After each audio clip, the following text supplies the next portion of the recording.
everyone, welcome back. My name is Zane and this is Monument. Volvo and ChargePoint will build EV charging stations at Starbucks in 5 different states in the United States. 15 stations with 60 plugs along a corridor that cuts across 5 states. So in latest news, Volvo is teaming up with ChargePoint to build a network of EV chargers at Starbucks locations across the United States.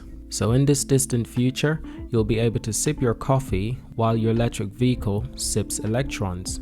The company plans on installing 15 DC fast charging stations at Starbucks along a 1,350-mile route that stretches from Seattle to Denver. Each station will feature 4 plugs, making it a total of 60 chargers, and they will also bear Volvo's branding, making it one of the few EV charging stations in the US to feature a automaker's logo aside Tesla's supercharger network. The chargers will be fully installed by the end of 2022. The company said Volvo's EV owner will be able to use the chargers for free, while non-Volvo owners will have to pay a fee. Volvo is using a range of chargers from ChargePoint, including the company's Express Plus and Express 250 units, the former of which are capable of delivering up to 350 kilowatts per hour of power. Volvo says it will repower one of the automaker's C40 Recharge Cross Country from 20% to 90% in 40 minutes.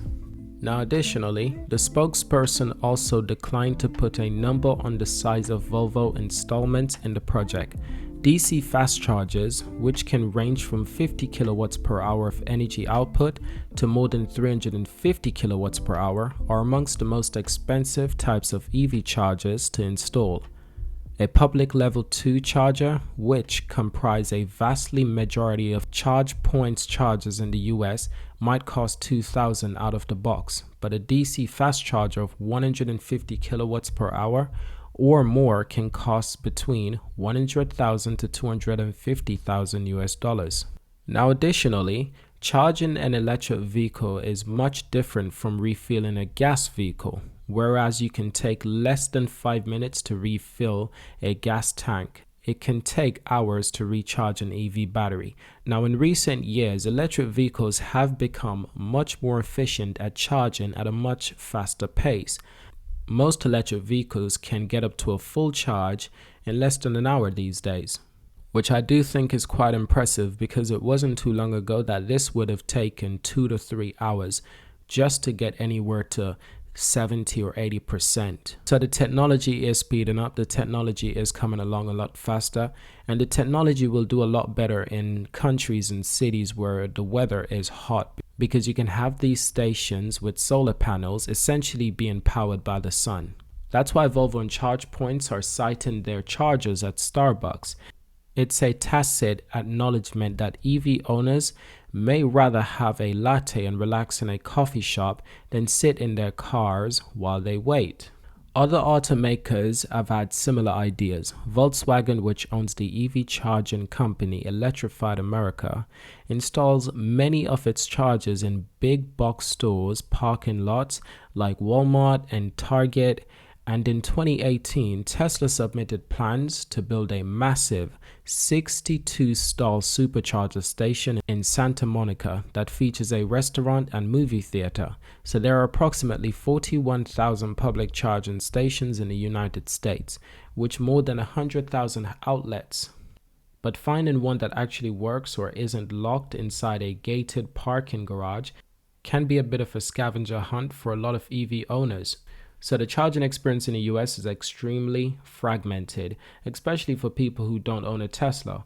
While Tesla's supercharger networks have been praised for its seamless user experience and fast charging ability, the opposite appears to be true for pretty much everyone else. So yes, Teslas do tend to be easier to use in a software when it comes to software or when it comes to charging your vehicles, especially in the US. Tesla has a wide array of EV charging points in the US because they have their own supercharger system. And unfortunately, a lot of companies like Volvo and Polestar, they don't have their own fast charging or charging station network as of yet. Even Rivian is building out their own charging network, and their network is called the Rivian Adventure Network or something like that. Now, additionally, the Biden administration recently announced a 5-year, $5 billion plan to shore up the nation's patchy electric vehicle charging network, tapping into funds that were approved as part of the bipartisan infrastructure law signed last year. Experts in urban policy and electrification have said that the money authorized for a nationwide network of EV chargers would have a measurable impact on the Americans' car buying choice. A more dependable charging network will likely help juice EV sales in the US over the next decade. That said, the type of chargers being built are likely to raise questions about the administration's desires to get Americans quickly switch to EV. Not only will it simply take a while to build out that many chargers, but the majority of what gets built will likely be one of the level 2 variety, which can replenish about 25 miles of battery capacity per hour. That means that EV buyers in the US have to get used to the idea of sipping electrons while they're out and about and doing most of their charging at home. But unfortunately, not everyone will be able to charge at home because not everyone has a garage or a driveway. Some people live in apartments buildings, some people live in flats, some people live in apartment complexes, and it's just not that easy to charge your electric vehicle. Even if there is a small parking lot for your building, it is still going to be overly populated, especially if it's a big building. There's still not going to be enough electric chargers for everyone. So the electric charging future does seem to be ramping up at a rapid pace, and I think more people in more industries and more governments are starting to notice that we need new and better electric chargers. Not just any electric chargers, but we need electric chargers everywhere in every parking spot as possible. Because this is simply the future. Not everyone is going to be able to charge their car as conveniently. Some people are going to need to charge their car anywhere at any time, and to give them this capability, we're going to need as many charging points as possible. So thank you for watching this video. This is good news and a great partnership between Volvo and ChargePoint and Starbucks as well. This is a partnership that comprises of 3 different major companies in the US. Obviously Volvo is a Swedish company that's partly owned by Geely, so it's not really an American company, but Volvo vehicles are very popular in the Americas. So thank you for watching this video until the end. Subscribe to see more, leave a like, leave a comment, and of course I will see you in my next video. Thank you for watching.